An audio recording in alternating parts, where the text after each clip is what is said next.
No, stop that. That's a wrong mindset. Don't buy your first house for yourself. Buy your first house as an investment and get going now. What's up, guys? Today we have a special guest for you, Jaclyn and Jason McClure. These guys will teach you how to reach financial freedom with one rental. So crazy. Thank you. Welcome to the show, guys. Yeah, man, it's our pleasure. Dude, so you guys have just been telling me like your story of how you guys have accumulated a crazy rental portfolio. Not actually not that crazy, but a crazy amount of passive income. You guys made over 7 figures last year, and you're doing it in a creative way. It's not Airbnb, but it's something that people have never heard before. So one of the rentals you're talking about is you make $15,000 a month from basically like a long-term single-family residential house in California. Yep. Yeah, that's right. Yeah. So, yeah, that house that we were talking about earlier, right now we're bringing in $15,000 a month. Yeah, that's true. Our expenses for that house are probably so we don't own, that's an investor-owned house. Okay. When you say investor-owned, what do you mean by that? So there's a landlord to that house that we're working with. So you're rent. It's like an So arbitrage. we're arbitraging, Okay. renting exactly. and re-renting it. Okay, Right. even crazier. So like no money out of your pocket almost in the beginning, right? Right, So, right. You got furnishing costs and then you're good to go. Okay. And so our Monthly expenses are about between $4,500 and $5,000. all in, yeah, So- we might get up to $6,000. We pay all utilities and Okay. gardening and all that stuff. So like you're all. I mean, basically you basically started by just furnishing this house, right? You talk to the landlord. You made an agreement. Yes. You pay $4,000 to $5,000 a month in expenses between rent to your landlord, whatever the I think utilities, Yep. and then there's renting for an average 15 grand a month, clearing $10,000 a month every month from one rental that you don't even own. That's right. Yeah, And it's not Airbnb. It's crazy. The thing is, like, I've seen some of these crazy numbers on Airbnb, but then, you know, with Yeah. all the restrictions coming down, a lot of guys are like, they're Yes. crushing it in the past 10 years, but then once the restrictions come down now, like, their whole business model is kind of like effed, like, you know. Yeah. Totally. But I mean, the number one is like, you guys are just good people, you know. Like we were talking about your trip to China. You guys adopted, like, do adoptions. You guys do missions. You just crazy things. But I mean, we'll talk about that later. But then just like the whole idea of just how you've reached financial freedom. What does like a typical day or week in the life look like for you guys? Yeah, that's a good question. So we really value freedom. That's one of our top family values. So we you know, a lot of people are trying to build empires and really like, how much money can we make? Yeah. What kind of empire can we grow? We're not trying to do that. We're trying to just be free. And that's always been our intent. So, you know, we have 4 kids and we want to spend time with them, and we do. Our kids are homeschooled. We got a pretty solid family structure. So kids will get up, light will turn orange, you know, it's time to clean up. Light So will turn explain blue. to me the light system. Yeah, so we use these. A lot of people use them. You know, what are they But called? blue light wakes you up, and Okay. like red light does not affect your sleep or whatever. So when they're sleeping, we keep the red light on all night, and then when they're allowed to like wake up and get out of bed, we change the light color. So they're like, oh, the light's blue, we can leave the room. Cool. Right. Okay. We got Interesting. sounds and stuff, so they know. Oh, it's time to wake up. Birds are time to get singing. going.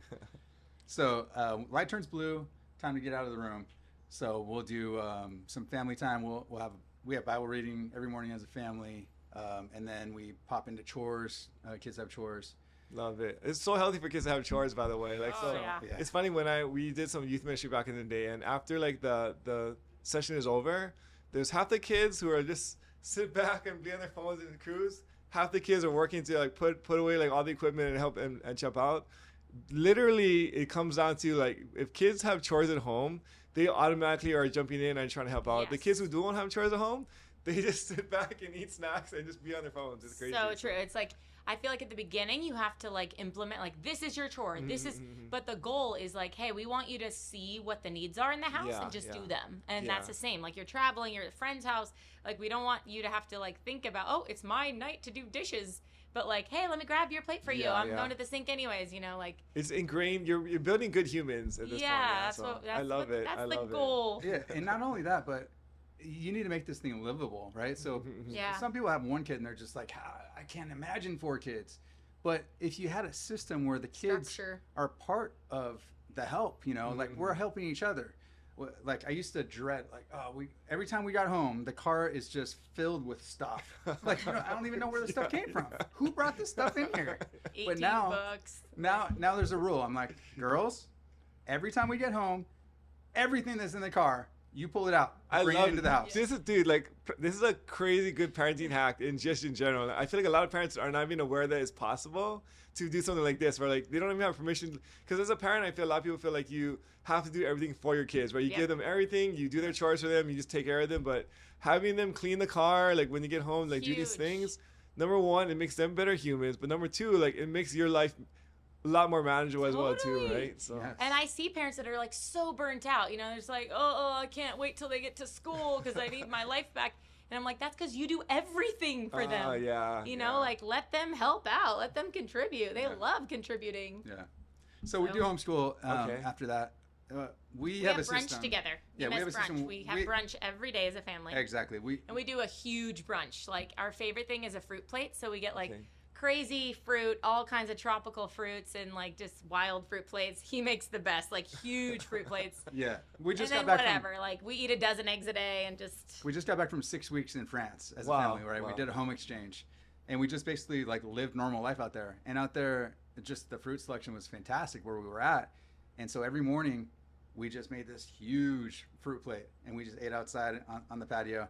And ever since, it's just been part of what we do. You know? This is exactly what I'm talking about, though, is you guys have true financial freedom. A lot of people talk about financial freedom, even myself, but I work a ton because we're trying to do different things. And we don't, I'm not like in France every other month, just like cruising on all day, you know, like just doing nothing. I mean, obviously you guys don't do nothing, but it requires a little bit of work, right? Yes. But just the fact that you guys can just uproot your lives whenever you want, travel, you homeschool your kids, and you're not stressed out parent. You have 4 kids, so you do all these things, and you're not like, it seems like you guys have peace at your house, and you're living your best lives, you know? Yeah, we call ourselves honorary billionaires because we're like, we shouldn't be able to do the things that we do, but we are. We're so free. Yeah. And I honestly, when we're talking about the structure, like of the day, we sound so rigid in it, but it's like, that's because we have to have this structure that travels with us because we travel so much. So like we were in France and we still like woke up and had, you know, our reading time and our brunch and our chores, even though we were in a different house. Like kind of, you know, you could be crazy. Like a lot of people in our circle just see us as like the crazy McClures. You never know where they're going to be. Like you never know when they're going to show up.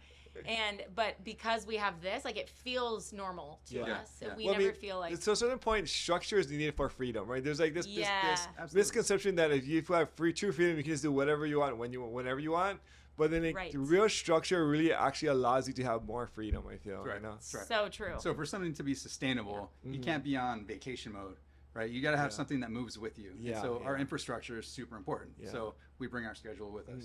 So we've come to a point where we decided we do 2 meals as a family. Okay. And so we do a brunch and then we do a dinner, and both of those meals we eat together. So those are family meals. We cut out the 3rd meal just because we noticed that number one, our kids weren't eating all their food all the time. They're like, oh, I'm not hungry. What? You're not hungry. And then like 5 minutes later, can I have a snack? So it was a serious help to that. And then the other thing is it takes so much time to prep a meal that it actually gave us back a lot of freedom. That's so genius, actually. I mean, I never thought of it this way, but like, because lunch and breakfast are very close to each other, right? So you guys basically combine into one meal. Yep. Only one, I mean, like you're simplifying the whole thing where you only have to cook and prepare and gather everybody together one time. Yep. But it accomplishes the same thing. Plus, there's like the whole thing about intermittent fasting and things where you actually creating this more spread. When they come to the table, they're hungry or they'll finish their food. Like I'm gonna actually take some. I think I might just do this for my whole life, my own life. That's kind of crazy. So that's awesome. Yeah, it's been a game changer, especially if you have like kids with picky eaters and stuff like that. We have a lot of friends that are, our kids, all they eat is chicken nuggets or whatever. It's like, make sure they're hungry at mealtime and they will eat what's set before them, you know?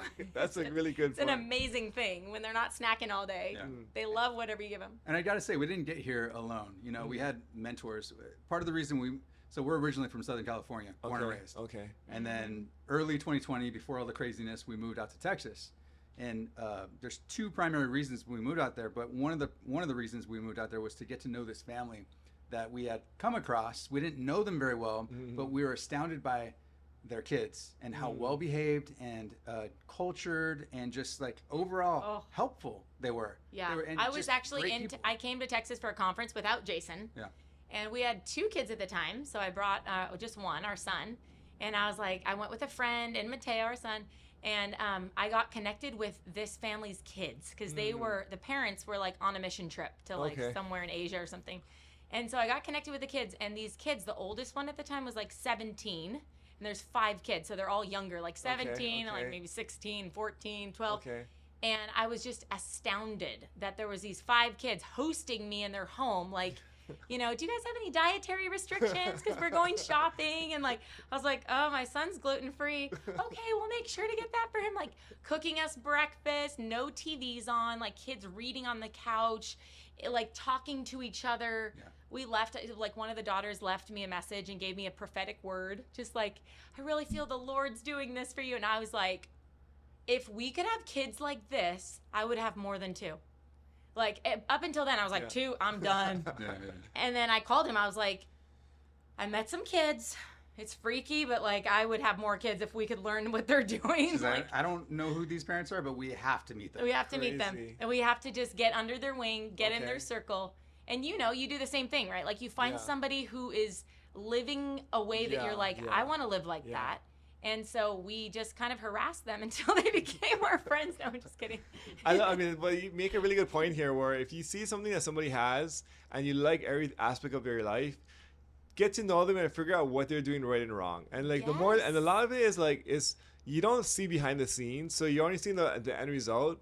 But then like once you kind of pull back the covers and see what's happening, now you see like, oh, that's why they're like this. That's why this happens. And it's kind of like you're understanding the process to create the perfect model, but like you need to get the proximity near the person that's doing these cool things, right? 100%.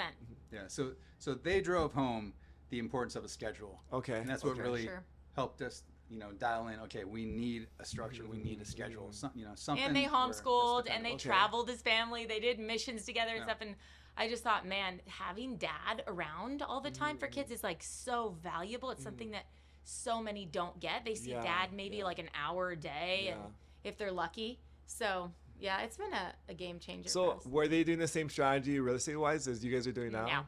No. Okay. No. But he was a real estate agent though. Okay. So funny enough, they became our business partners in Texas. Oh really? Yeah. So they are still our business partners to this day in Texas. Okay. So I mean, like, so how did you guys stumble upon this crazy strategy that you guys are doing? Yeah, this dates back to our China days. Okay. So year 1, we moved to year 1 of our marriage. Okay. This is 2010. Okay. We get married in LA, right? And we're out there doing our thing. We're living in my condo that I bought. Now this is 2010, so this is post 2008-9 where real estate took a crash, right? All right, so just before that dump, I refinanced that condo. He was kind of duped into getting one of those adjustable rate mortgage things. We didn't know any better. We had no plan to get out of that. We weren't thinking about refinancing or what. It was just like, sure, that sounds like a great deal for now. So we had a first and a second. Okay. And then I don't know if you know anything about California Homeowners Association fees, but they're like crazy. I'm sure in Hawaii they've got to be too. Pretty crazy too, but okay. So we're talking a couple hundred at least a month, right? Okay. And so we are underwater on the house, and then we're just like paying this, not paying it down, just paying into it, right? Interest. And just, we don't know what to do. And then all of a sudden, God opens the door for us, and that's kind of another crazy story, but we end up deciding, all right, we're going to China. We're moving to China. Okay. We didn't actually, we kind of decided it, but it's more like a tug by God, like, okay, this is where you're going. We're like, all right, here's where we're going. So now we're like, what do we do? You know, people are telling me, just walk away, just walk away. Everyone's walking away. From their mortgage, just let it go to foreclosure. It'd be easy. You're going to China anyways. Like, what do you care about your credit in America? I see. Yeah. And so many people were, they're like, it's not going to be crazy repercussions because so many people are doing it. Yeah. And I was like, but I can't, I'm not the walk away Too guy, much you know? integrity. And so we just stuck with it, and we're like, okay, let's find renters.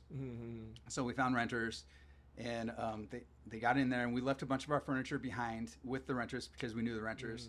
But bottom line is we're underwater and cash flow negative every single month, right? So we're sending money back from China just to cover. I mean, it's a really interesting point you make here, is because right after the end of the crash, then like your loan was more than what the house is worth, and it's cash flowing negative. There's literally, from a financial standpoint, no reason for you to stay inside this situation, right? Because like, at least if there's equity, okay, like you wanted to keep the equity, but it's negative equity. So like, if you sold it, you would take a loss, and there's every month you're bleeding cash flow as far as like the rent's not covering the mortgage. So it's like a terrible financial situation. But you decided to just stick with it just because you felt it was the right thing to do. Yeah. Yeah, So we did that for years. We sent probably like $400 to $600 every single month out of pocket. We got jobs in China. We started our own businesses in China, and we were just sending that money just like clockwork until 2015. Something crazy 5 years happened. later. So we came back to the States. So we traveled a lot when we were based in China, and we came back to the States once, twice a year. Sometimes we'd stay for weeks, sometimes months, a month or two. And so we went to a ministry event. Okay. And then we had just re-signed a lease with our tenants. Okay. Right. To keep losing money for another year. And it was like maybe a month or less than a month from what we just signed. When we signed, yeah. And I get a call, hey, we got this opportunity. Somebody offered us to live in their house. It's a larger house, not a condo. It's a house. And it's on a larger plot of land, obviously, because it's a house. There's a pool in the backyard, a great view. And they're offering it to us for the same amount of rent that we're paying you. Yeah, yeah. Killer deal. And so, like, what do you think? Yeah. And I was like, man, I know it's a stupid financial decision to say yes. Yeah. And legally, like, we signed a lease. Yeah. So you could hold them to it if you wanted to. Yes. But for some reason in my spirit, I felt a peace on it, you know? And when there's a peace that's there inside of you that doesn't make sense rationally, I think that's a lot of times just a spiritual signal that God's on this. Yeah. And so I said, let me talk to Jack and see what she says, and I'll get back with you. And so I didn't think that she was gonna be on board for it. Just she's all about those. But this goes back to numbers. like what we've been learning from like Maxwell and stuff like that. It's just saying like, if you live your life to serve others, if you live your life to give more than you get, things generally just work out for you, you know? So he told me the situation. I was like, dang, how could we hold them back from such a better opportunity for them?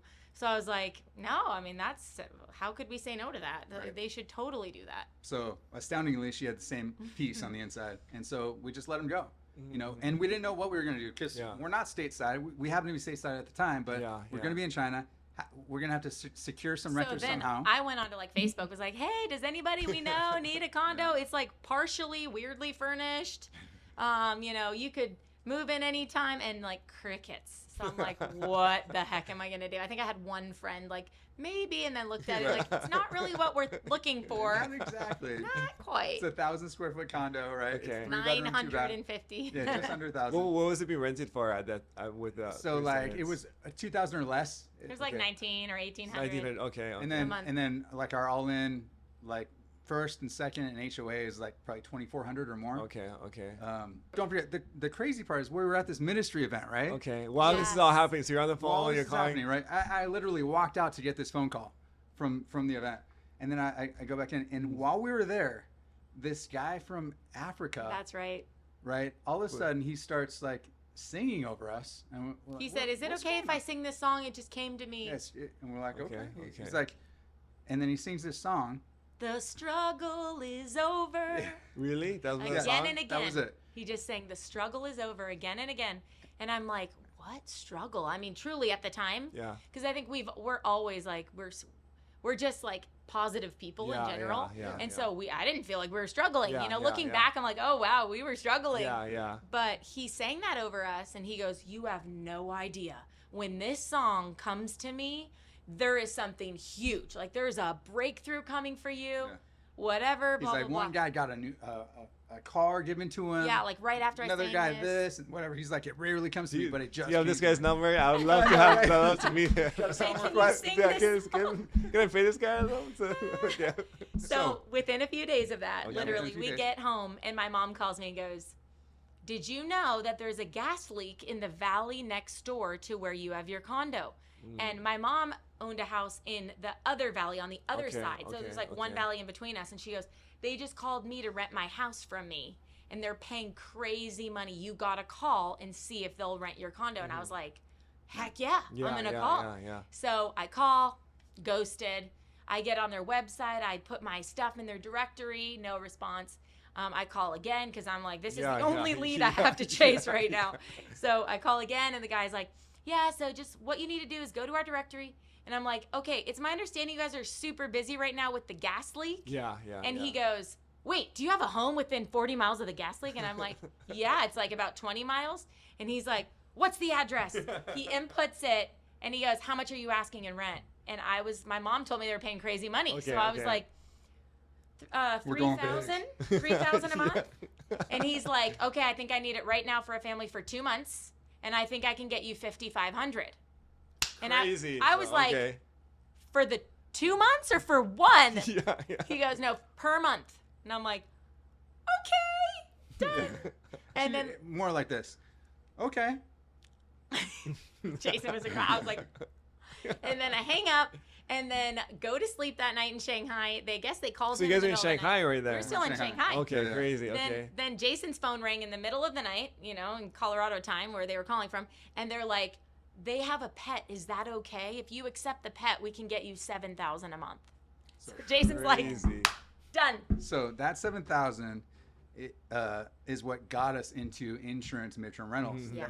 in our condo, and it obviously turned our situation around like crazy. So it was a 2-month contract that extended out to ended up going 5.5 months. Wow, dude! So, I mean, this is like insane numbers. So you had a condo that was being rented out for basically $1,900 a month. Yeah. I mean, it was underwater, going to like your occupancy was $2,400. Yep. You get a call from this insurance company after this guy sang this crazy song over you, and they're offering you $7,000 a month to rent your condo. Right. Yep. And they ended up extending a month. So after 5.5 months, you can imagine we made more in those 5 months than we would have in 3 years. 2 Yeah, years almost, exactly. right? So like, okay, crazy, Exactly. crazy. Okay. So after that, we're like, okay, we're never going back to long term. So let's try to figure this out. But in my head, I was still thinking, this insurance is way too niche. Like, it's only for gas leaks. It's for like catastrophic, Aaron Brockovich situations. Yeah. I was not thinking it was the standard thing. Yeah. So we listed it on Airbnb, and it was kind of all the rage at that time. Yeah.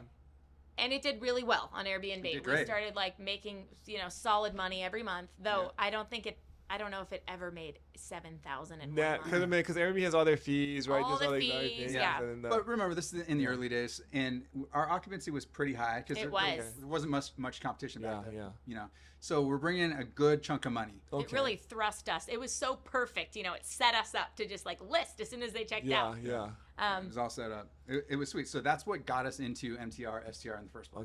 Okay. That one But situation. then when we moved back to the States, California. we moved back to the States and we're thinking, like every normal person, we're thinking, we have to just move into our house because that's, that's what we got. Yeah. But then after living there for like a couple weeks, I was like, babe, do you realize that by living here, we're not just spending $2,400 to live here, but we're losing Like $5,000 a month, Yeah, and we're yeah. spending $24,000. Like, we need to move out of here. Yeah. So of course we're looking up where to live and getting a rental, but it was like we had no work history. We just came back from 6 years in China. We had like very little credit, even like nothing.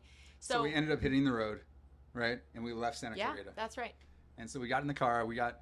How many kids did you guys have at this time? At this point, we have Two. 2 kids. Two. 2 kids. That's Okay. right. 2 kids, 2 dogs from China. 2 dogs from China. Yeah. We adopted, we rescued them, yeah. Yeah, we got another crazy story, but for another time. And then we got in the car. We had a Porsche Cayenne Turbo. And we were just like scrounging to make the payments on that thing. $900 a month, and it I wasn't think even the $1,000 in payments. gas. Yeah, it was the gas and the oil consumption. It was wild.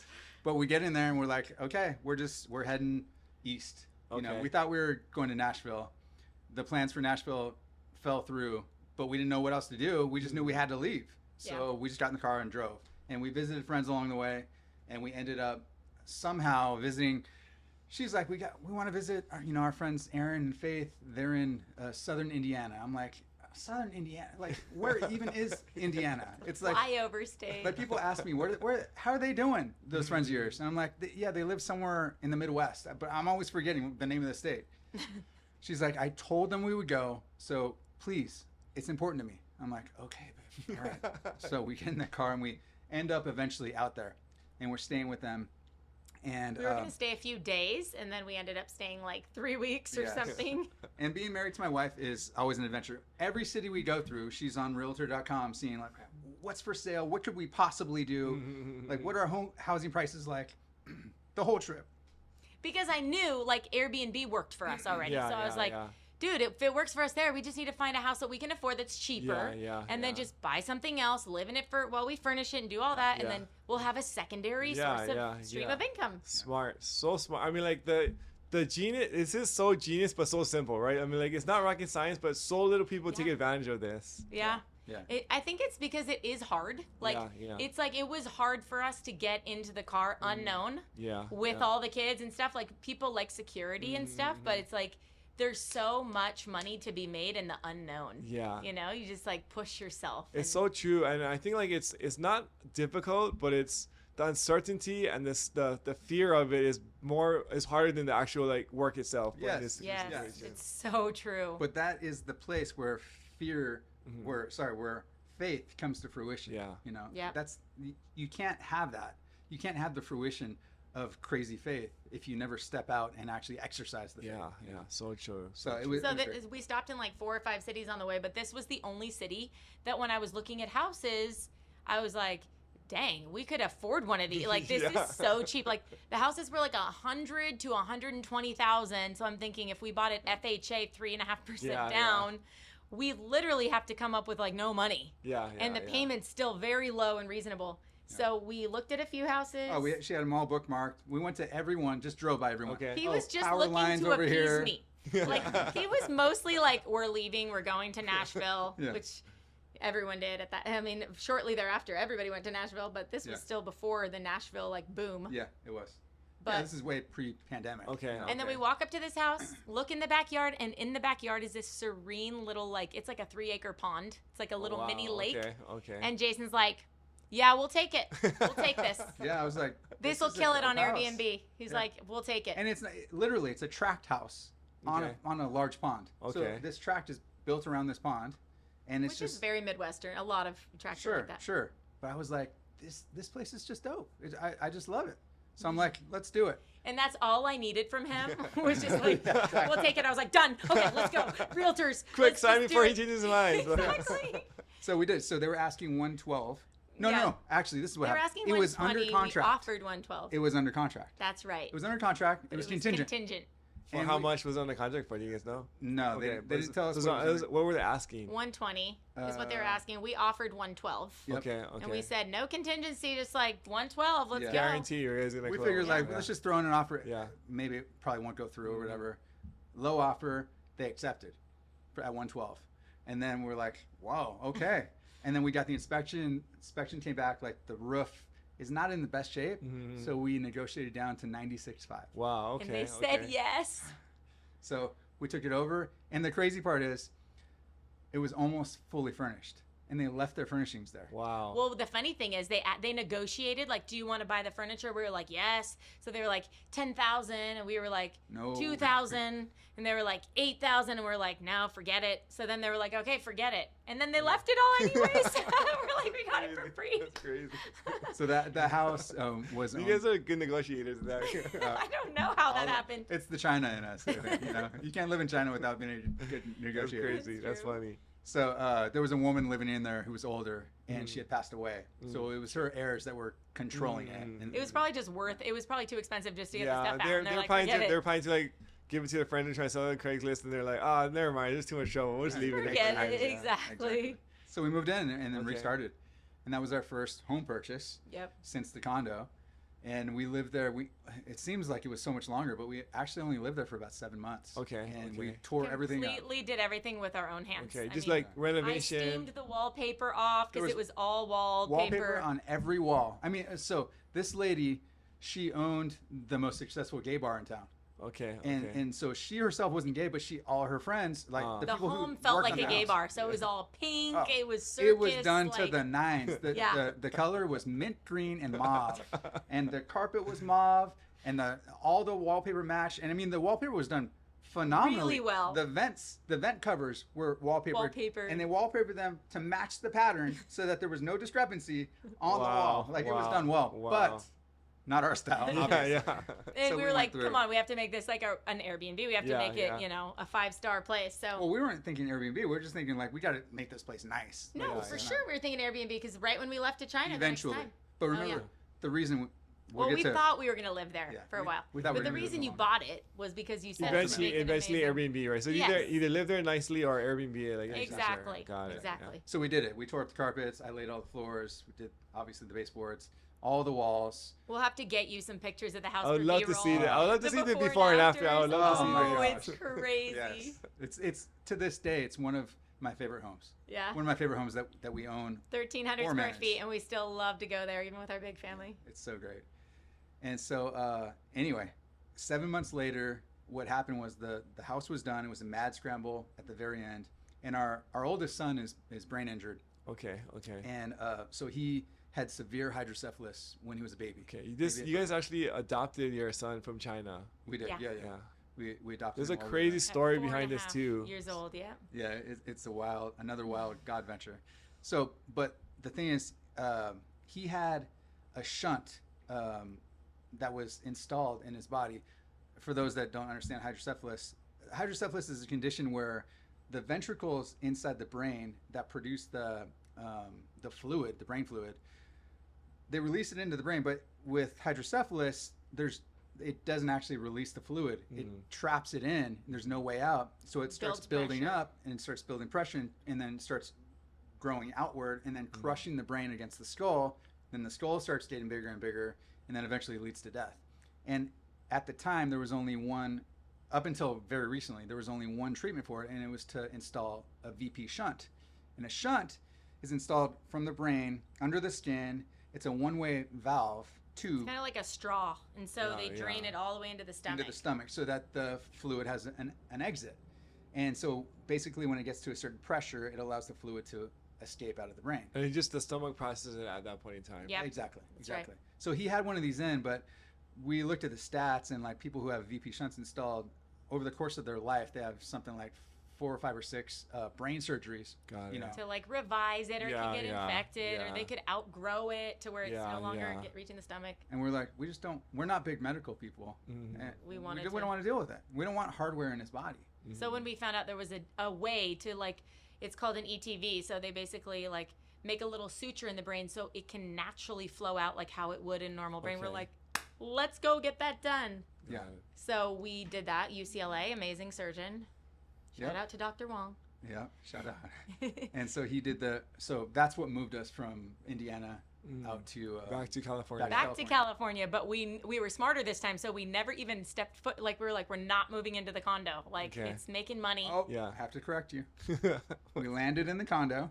Maybe if it was open, like a vacancy or something. We did not shut it down. How did we get the bouquet house? Living in the condo. But how long were we in the condo? Only like a very short time. We were in there for probably about a month or something. Okay. So we flew out there. Mateo got his surgery at UCLA. I flew out to Taiwan because I was teaching fitness stuff, and his first surgery failed. And she called me. That was not She's Dr. like, Wong. That was someone else. She's like, it's not a good situation, and so they had to do an emergency second surgery.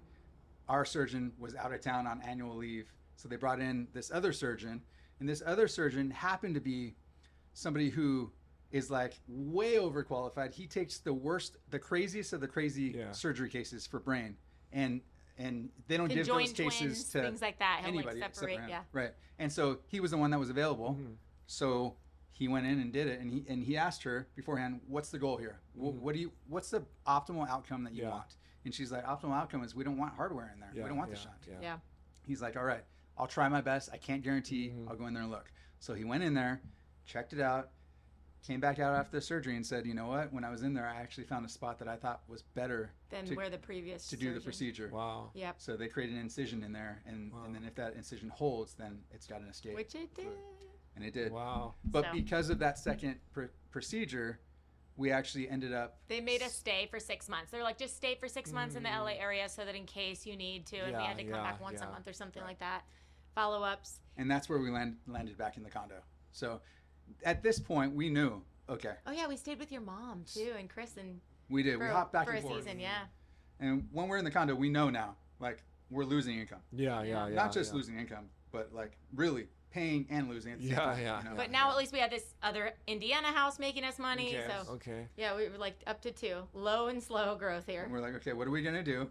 And so all of a sudden, some friends called me I remember I was in the condo. I walked down the hallway, picked up the call, and he goes, "Hey, we heard that maybe you might be looking to move someplace, Like rent a house. rent a house. And here's the situation. Our family, we're trying to move to the beach, but we need someone to rent our house. And just wondering if you're interested." And I was like, Immediately, yes. let me talk to Jackie. Let me get right back to you. Talked to her, and she's like, let's check it out. Checked out the house. It was a And I great was fit. pregnant at that time. So I was pregnant with baby number Number 3. three. I was like, we are not staying in this 900-foot condo with 2 dogs and 3 children. This is crazy. Right. So we looked at this house. It's 4-bed, 3-bath. And I was like, yes, please. Yes. So it was a no-brainer for us. It got them out to the beach where they wanted to go. It got us into a place. What were they asking for rent for that? $2,500. Okay. Yeah, so so- the same price as your condo, basically. Exactly. Yeah. Yeah, for us, it was like a no-brainer. Yeah. No-brainer. And we loved living there. How long did we live there? You're better with time. So that was Maybe a year? That was in 2017. We lived there about 2 years. Okay. Did we? Yeah. And then the whole time, I was thinking to myself, this place would do Like so killer well as an Airbnb Airbnb or like, short term. Or, I wasn't midterm. even really thinking midterm, I don't think. No. But okay, so over the course of time having this Airbnb, I would get insurance clients reaching out to me saying like, hey, I have an insurance client. Is it available from this time to this? But because I was Airbnb-ing it, I was like, dang it, I have like 4 bookings. I would have to cancel. I would lose Superhost. So I'm like, no, it's not. So then I started to see though, like, wow, this has happened a few times where they're saying, they're finding me on Airbnb and they're telling me it's an insurance and it's like various things. It's like, hey, I have a flood victim. Hey, their house burned in a fire. So it started to dawn on me a little bit like, oh, this is not just a 1 in a million. Yeah. This is like more It common. happens regularly. Yeah. Okay. So then after being in that house and, had our next baby and all that, we talked to the owners, Jason and Kelly, who are now our business partners in Vetted Homes. We talked to them and we were like, hey, you know what we do with our condo and our Indiana house?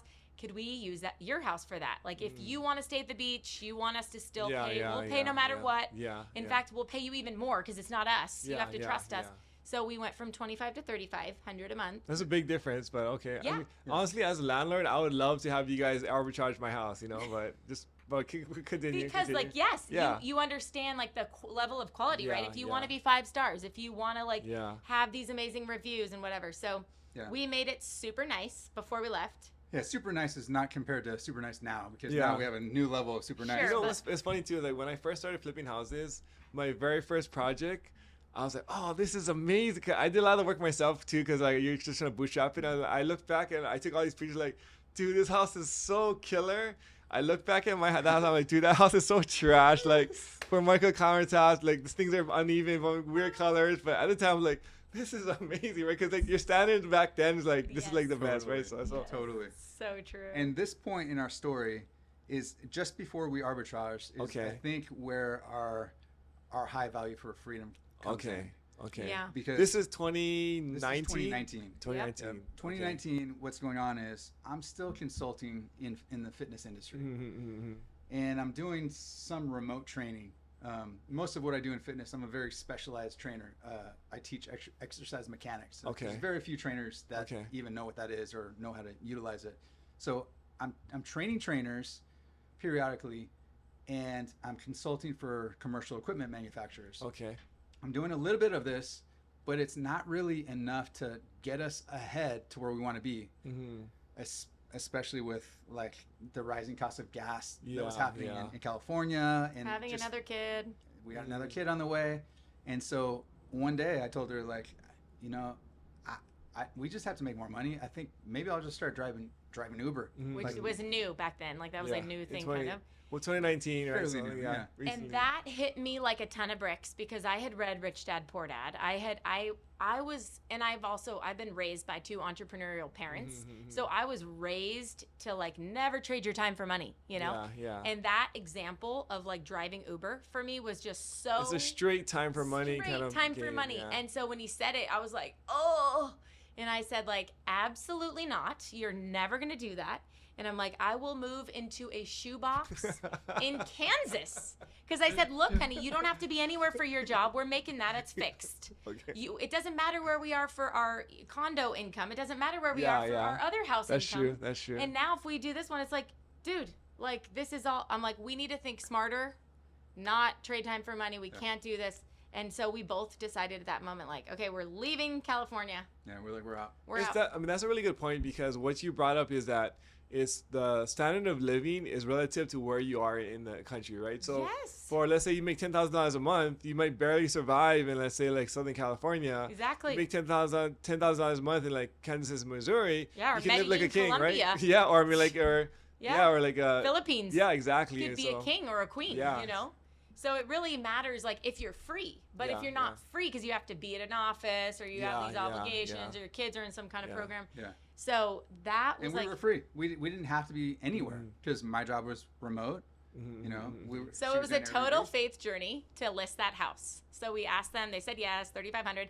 We did the things that we neglected to do when we were there. Like, we didn't have a TV, so like he went out and bought TVs at Costco, really nice bedding and all that stuff that we kind of were using mismatched, whatever, the old stuff from the condo. And so got all that, and we were just believing it was going to get booked. I had it listed on like Zillow and Airbnb, and I put it on Verbo, but like I listed it higher because I'm like, they charge so many fees, it's crazy. So I listed it like normal price on normal. It was like $9,800 on Zillow, $9,800 on Airbnb. But for whatever reason on Verbo, I made it so like they would pay $12,800, but I would get like around $10,000. You know? Yeah. And so all of a sudden, like a couple days after listing, boom, somebody books through Verbo. So they booked 1 month. And I was just like, you've got to be kidding, because I knew it wasn't worth $10,000. It's worth $13,000. You know, like that's what they're paying. So it was insurance. So we, of course, like we helped him move in. He loved this the was place. an insurance claim. Okay. And then, of course, after meeting him, I was like, hey, you booked a month through Verbo. We'd love to work directly with you the months, you know, if you need to extend. They ended up extending, you know, 4 or 5 months, and we worked direct. So we didn't have to pay the VRBO fees. And of course, that changed our lives. I mean, that amount extra money on top of our other ones. And I mean, this is like no small point to think through. It's this is life-changing money. Like the $3,500 I mean, it was $25 when you guys living there, which you raised up to $35 to do the arbitrage.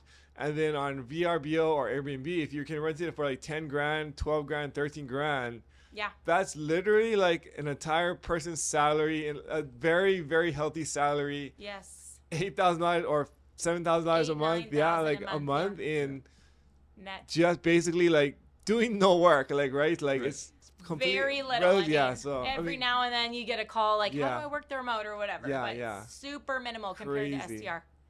And so that changed our lives. That propelled us for sure into, and it also, what it did was it gave us confidence. Like it all of a sudden made us feel like, well, we're like real investors now. Like when people ask us what we do, he always said I'm in fitness. And I think like after that, when like more money we were making on real estate, like we started saying like, yeah, we're in real estate. Wow, we have 3 Airbnbs. It was like an identity crisis, like identity change, right? Yes. And then when we got to Texas, we were like, okay, so how are we going to do this here? Like, what is this going to look like?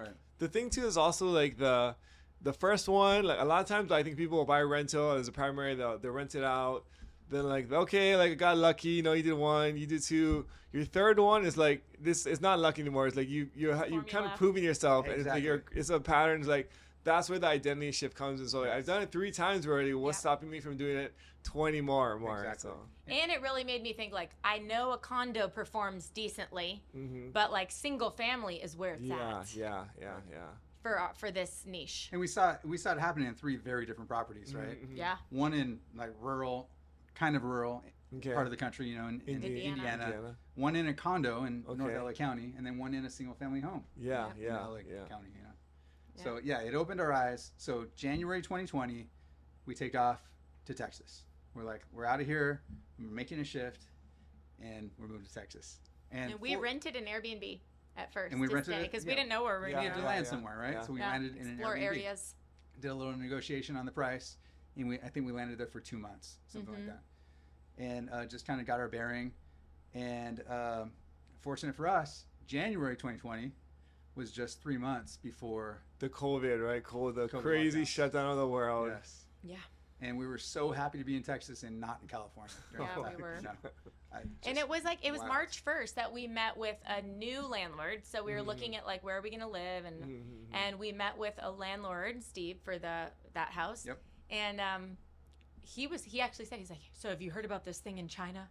And we're like, yeah, I doubt it's really going to be that big of a deal. Yeah, I yeah, mean, yeah. it's just the media blowing it up. And then it really was. But, and we told that we liked his house. We're like, and we had this confidence to be like, so this is what we do. We have insurance, rentals, and we beautifully furnish the house. We keep it in perfect condition. We take care of the lot and the cleaning and then, but just letting you know, we do plan to live here and furnish it, but in a few months or it could be next year when we decide to leave, are you cool with us renting it out? Yeah. And he was like, well, I don't know. There's a lot of interest. I just want a family. And so I was like, okay, well, you let me know. And then as we were leaving, I was like, dang, I really like this house. I really want this house. So I was like, well, we'd be willing to give you 10% more than you're asking if you want. And he's like, done, let's go. So it was like he was asking $1,800 or something, and we paid $19,800. And boom, we moved That's like huge. I mean, like, you can't underestimate like so being on both sides of these things, right? Where I tried to rent and like arbitrage some things before, and as a renter, but being a landlord, like, a lot of times, like, as a landlord, I just want a steady, like, income person, and if they're paying me more than I'm asking, like, I would happily, like, sign the lease, So I think a lot of times when you're trying to do the strategy or, like, arbitrage or different things, you're so scared to ask the landlord, but when you look at it, and same with buying houses, but when you look at it from, like, the other point of view, they're like, we would love to rent to someone like yourselves. Yeah. As long as you seem credible, as long as you have, like, a small track record, seem, like, financially stable, so. Yeah. Yep, that was... So that was it. We moved into that house. It was a 4-bed, 2 bath, with an office. With which an we office. turned Okay. Right.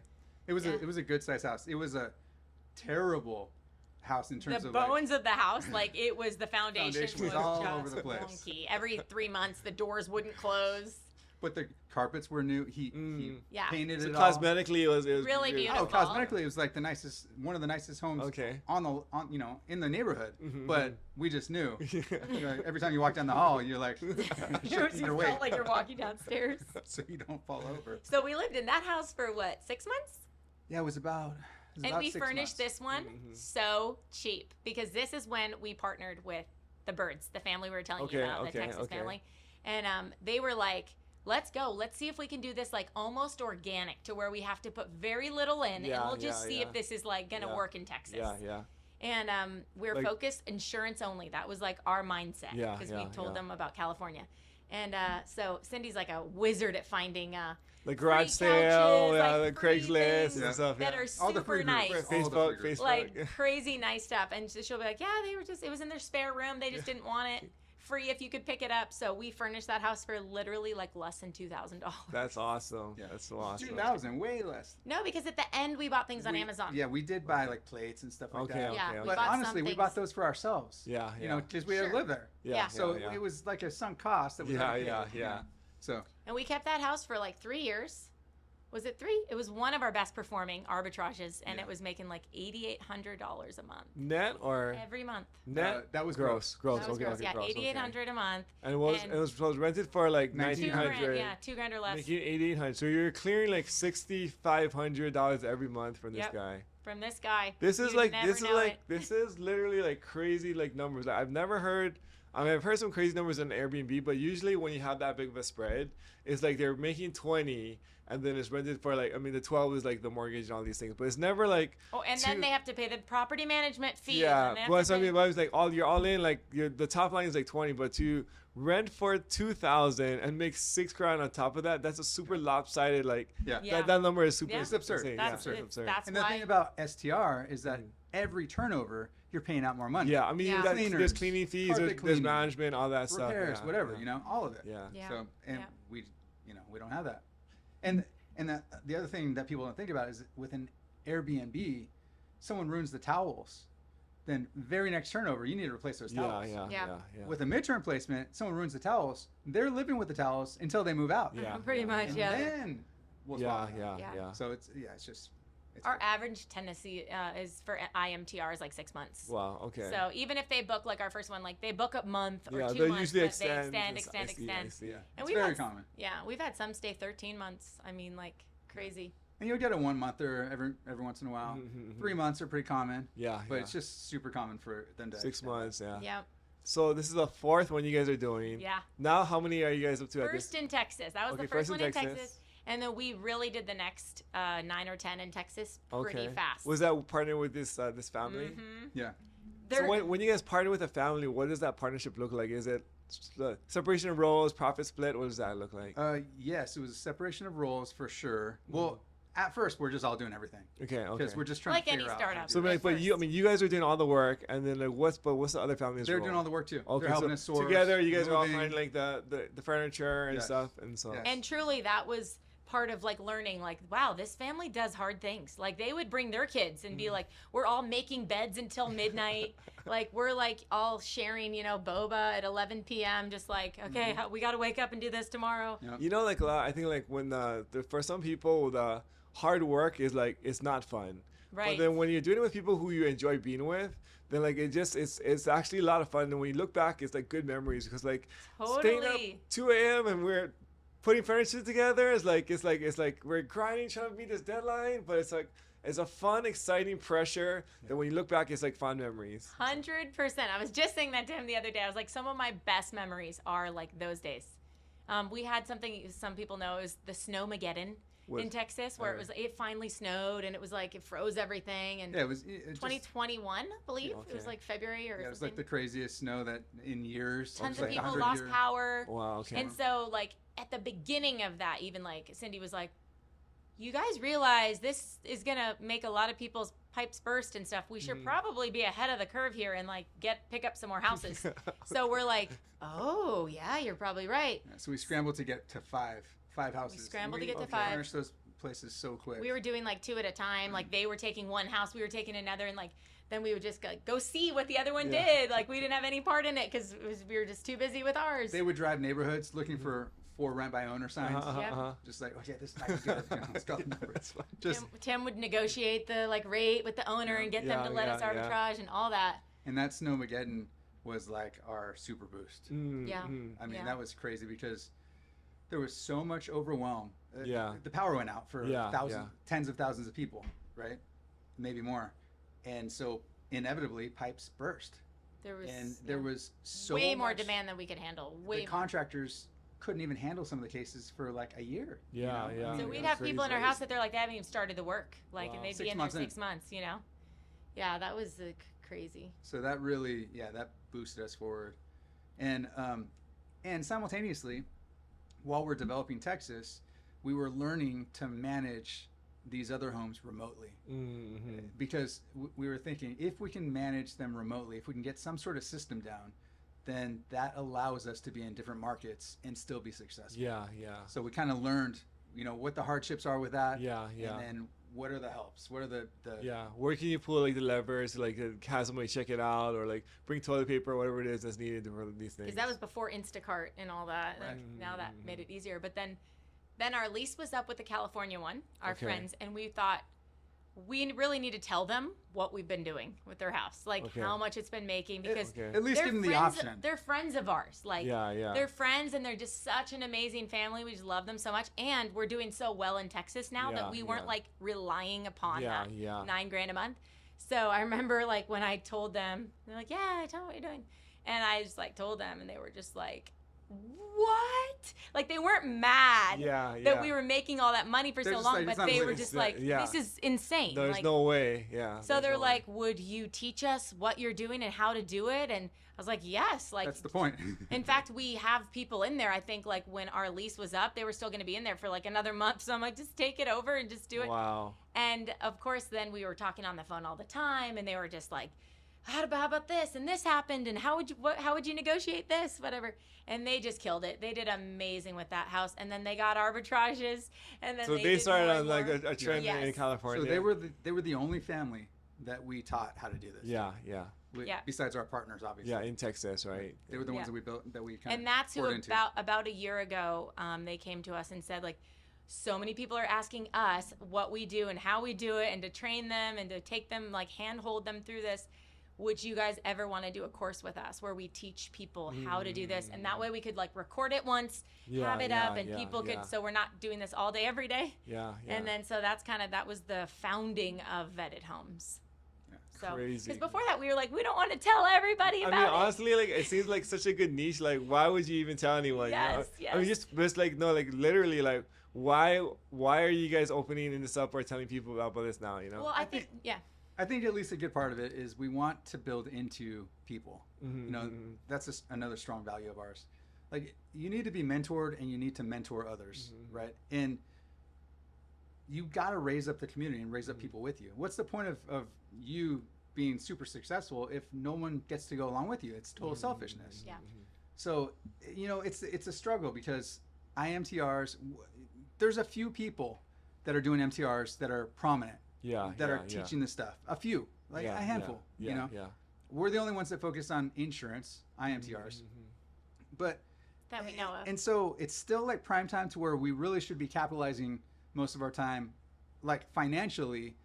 On paper, it makes more sense for us to just grow the business. That's honestly what I'm wondering is, like, if I was in your shoes, to be honest with you, I would not tell anybody about it. I mean, like, it's too good of a... Everybody says that, but the reality, too, Daniel, is like, we could raise funds, and then what would we do? Like, one in every big city market? Like, would we get 5 or 6 in every market? And probably still wouldn't be enough. And there's still people that, like, have, like, a home fire in a small town of 8,000. I'm never going to think to, like, get a house near there. So it's too big. It's too great. Like, there still are... I think they're doing, like, one of the companies we work with does 100 placements a week or something. And it's just too much. There's too many families. And the reality is, I talked to too many families that had a house fire or a flood that say, I was in a hotel for 8 weeks because they couldn't find me a house. So I had no washer, dryer. I've been eating McDonald's, And it's like, that's not fair. We need more good quality homes so that around the country, no matter who has a fire or a flood, like, there's a suitable place for them to live. So, and beyond that, I think us being in this at such an early stage, we get to help shape what this looks like, what this turns into. So if we can set a high bar for integrity, and nurture a community that also has a high bar, then it'll change the industry for the better. For sure. And then... Because we always say, like, we're not trying to be slumlords, right? You're not trying to give them this nasty house and charge $800. It's like, you want them to walk in and be like, oh my gosh. We have people calling us crying, just like, my life sucks right now, and this is the sweetest thing that's ever happened to us. Like, this is the silver lining to this situation. And then third, and this is just as important as the others, is that at this point in the game, the margins are really healthy. And super high. This business can change people's lives. So why would we wait? With one home. That's why we're not teaching people to go be billionaires. Like, we're not doing that. Like, just like you said, we're not going to get 55 more homes. It's like, a lot of the people in our community are using one home, and they're just supplementing their income, or they're just allowing someone to retire or whatever. The fact is, everywhere we go, I mean, it's almost ubiquitous when we travel that somebody comes up to us, somebody asks us, how are you doing live this? Like this? Like, who are you? What do you do? And also, you have 4 kids. How? Like, did you inherit like a $10 million or something? Yes, that's totally. And the fact is, like, people can have the freedom and enjoy their families and not be a slave to work. And it's a mindset. There's so many people, even I talk to, that make over $1 million a year, doing real estate, doing stuff, but they still feel like, I want to spend more time at home. I want to, like, get off the phone. But I'm like, bro, you can. You actually can. Honestly, like, a lot of industries, like, you cannot, because there's the opportunity doesn't allow it. This is like one of the very few opportunities that I see where, like, it is possible to, like, work very little and produce, like, a living wage on the side that would allow you to have true freedom, not just make a lot of money, but then actually have time and money, which is so hard to get these days. It's a special little thing. It is. It's a blessing to be here. Dude, I mean, like, you guys are an amazing couple. We gotta have you back on again. I know there's some other crazy stories we talked about, like the whole China and, like, the adoption. There's some crazy things that you guys have experienced and done in your lives, but what's one piece of advice you would give to like our audience, just life lesson or like investing, just one piece of advice you would give? Maybe one from each of you. Mine, one of mine that I commonly give is, people are often saying, I run into it all the time in conversations, like, we want to get into real estate. As soon as they find out what we're doing, they're like, oh, we want to do that too. Okay, well, what are you doing right now? Well, I'm working this and whatever. And, right now we're just saving up for our house. And then after that, like, I really want to move into real estate, just like what you're doing. And I'm like, no, stop that. That's a wrong mindset. Don't buy your first house for yourself. Buy your first house as an investment and get going now. Because the fact is, once you buy a house for yourself, you've delayed yourself from doing anything else in real estate for another 5, maybe 10 years. Maybe you'll never even ever get to it. Because you're going to move into the house, make it your own, enjoy it, pour a bunch of money into it, all while what you could be doing is making money off of the house, and actually freeing yourself up. Yeah. So one of my top pieces of advice is buy your first home as an investment, not as your own home. Great advice. Yeah, good. I love that. Mine is going to be like, kind of, you are who you hang out with, but not everybody has the amazing gift that like we have, like found this family that we wanted to learn from or whatever. Yeah. Some people, like, they have negative parents and negative friends and whatever. So I would say, like, surround yourself, like, invest in yourself. Obviously, you're listening to Daniel's podcast, so you're already doing that. But, like, you can kind of, like, pretend in your own brain that Daniel is your friend. You get in the room with Daniel and, like, hear what Daniel's thinking. And that he can become one of those influences, and, like, read books, join whatever you can afford to join, masterminds, like, invest in yourself. Because when we were broke and, living on credit cards, trying to figure it out, if we didn't read books, we'd be Uber drivers today. So just invest. Nothing against Uber drivers, but nothing against it. No, but like, whatever you invest in yourself, it can never be stolen from you. You'll never regret it. Even if you like read a book and go like, oh dang, that strategy is not for me, whatever. You have a new like outlook on life. And so invest in yourself. Amazing advice, guys. Well, if somebody wants to reach out and find out more about you, what's the best place to do that? Vetted Homes on YouTube and Instagram. Yeah, awesome. And vettedhomes.com. Awesome. Yeah. Thanks for coming by, you guys. Appreciate you so much. Awesome.